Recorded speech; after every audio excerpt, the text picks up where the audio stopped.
Hi guys, ఇది state bank of India internet banking axis.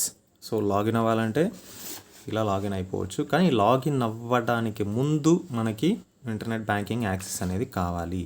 So internet banking access కావాలి అంటే ఏం చేయాలి? ఎక్కడైతే మీరు బ్యాంక్ అకౌంట్ ఓపెన్ చేశారో అదే బ్రాంచ్కి వెళ్ళాలి.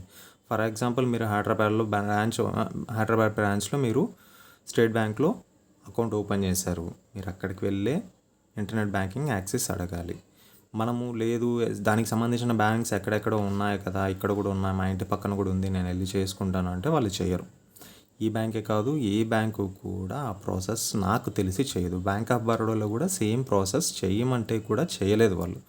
So even ATM card apply చేయాలి అన్నా కానీ సేమ్ బ్రాంచ్కి వెళ్ళి చేయాల్సిందే. ఇన్ కేస్ మీరు ఒకవేళ జాబ్ చేసి శాలరీ అకౌంటెంట్ అయ్యి ఉంటే మాత్రం ఖచ్చితంగా మీరు ఇక్కడికి షిఫ్ట్ చేసుకోండి. సో అదేం పెద్ద ప్రాబ్లం ఏం కాదు. జస్ట్ ఒక లెటర్ ఇచ్చారంటే బ్యాంక్ వాళ్ళకి, వాళ్ళు ఎక్కడి నుంచి ఎక్కడికి కావాలి అని అడుగుతారు, అది చేసేసుకోవచ్చు. సో ఇది ఫామ్ అండి, కస్టమర్ రిక్వెస్ట్ ఫామ్. సో ఈ ఫామ్ ఉంటుంది బ్యాంక్లో. సో మనం అన్నీ కూడా ఎంటర్ చేయాల్సి వస్తుంది. అప్లికెంట్ నేము, సో ఏం అప్డేట్ చేయాలనుకుంటున్నారు, యాడ్ అప్డేట్ పర్సనల్ డీటెయిల్సా, ఆధార్ కార్డా, పాన్ కార్డా, డ్రైవింగ్ లైసెన్సా, వీటికి సంబంధించిన టిక్ పెట్టి దానికి సంబంధించిన జిరాక్స్ కాపీ అనేది దీనికి మనం అటాచ్ చేయాలి. అలానే ఇక్కడ అడ్రస్ కూడా చేంజ్ చేసుకునే ఆప్షన్ ఉంది. అలానే account modification, signature modification, old signature అంటే పాత సిగ్నేచరు, ఇప్పుడు ప్రెసెంట్ సిగ్నేచరు. సో ఇలా అన్నీ మనము చేసుకోవచ్చు. So fixed deposits, other account related, nominee మీరు ఒక్కసారి నామినీ కూడా చెక్ చేసుకోండి. ఎందుకంటే నామినీకి చేంజ్ చేసుకోవాలన్నా కానీ ఇదే ఫామ్ అనమాట.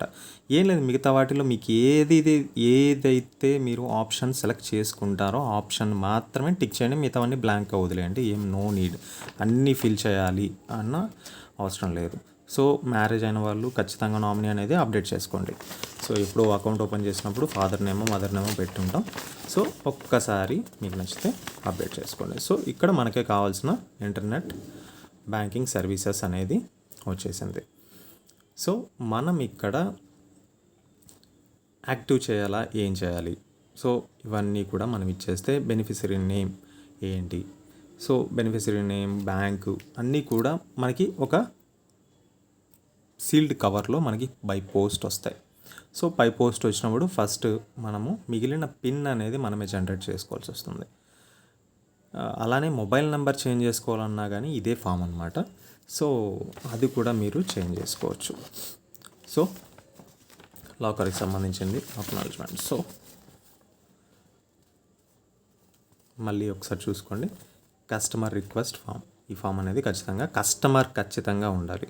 ఇంకోటి ముఖ్యమైన విషయం ఏంటంటే కస్టమర్ ఖచ్చితంగా ఉంటేనే ఈ ఫామ్ అనేది యాక్సెప్ట్ చేస్తారు. కస్టమర్ లేకుండా వేరే వాళ్ళ దగ్గర ఇచ్చి పంపిస్తే ఇది యాక్సెప్ట్ చెయ్యరు.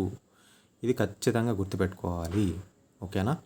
సో మొబైల్ నెంబర్ చేంజ్ చేసుకోవాలన్నా కానీ ఈ మొబైల్ నెంబర్ ఇచ్చేస్తే సరిపోతుంది. So this is Ravi Shastri. Thank you for watching.